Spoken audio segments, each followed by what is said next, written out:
Dahil uwian na mga B, dapat may pasalubong. At pag pasalubong, di mawawala ang chocolate.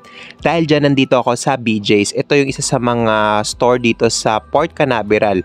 Yung mga chocolate dito, ang lalaki nila, promise. Ang sarap mamili, lalo't alam mong pauwi ka na eh. So ayan, pili-pili lang kung anong okay. Mukhang masarap at syempre sana magustuhan nung mga pagbibigyan ko. O diba, dampot lang ng dampot. Wag lang umiyak pag bayaran na. So ayan, ito na lahat ng mga napamili ko. Tapos ito na siya, chine-check lang nung guard kung sakto yung bilang ng mga chocolate, mga B.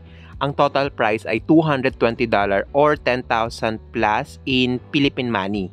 So ayun lang, hindi ko alam kung paano ko babalik ng barko. So dito naman ako nag-shopping sa loob ng barko.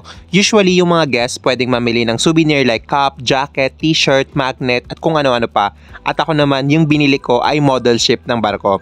Usually kasi kinokolek ko yung mga model ship kung saan ako nakasakay na.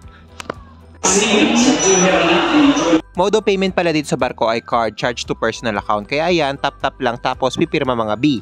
So ayan, lipat naman ako dun sa kabila sa tindahan ng mga pabango. Napakadaming option to choose for cologne or perfume. Lahat branded kaya pricey din siya.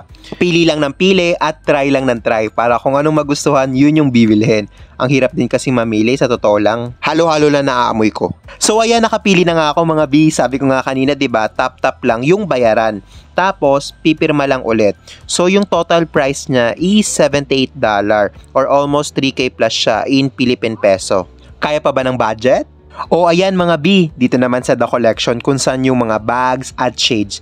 Pumili ng tama para di magsisi sa huli. So ayan, pinupunasan na. Sukatin ulit at itry muna bago bilhin. So ayan, ine-explain sa akin pero wala naman talaga akong maintindihan dyan eh. Dahil dyan, bayaran na. Kunwari masaya mga B, pero sa loob-loob ay nagko-compute na talaga ako. At mukhang pumasok naman. Naku, for the pasalubong talaga. Gastos kong gastos, alright. Sabihan namin ng jowa ko bago labas ang preso. Ito si kakasundo ko lang sa matagal mga 5 taon na to, hindi ka natatuan eh. Kaya minsan mas gusto kong gumastos ng dollar kasi feeling ko ang baba. So yun lang, thanks for watching, bye bye.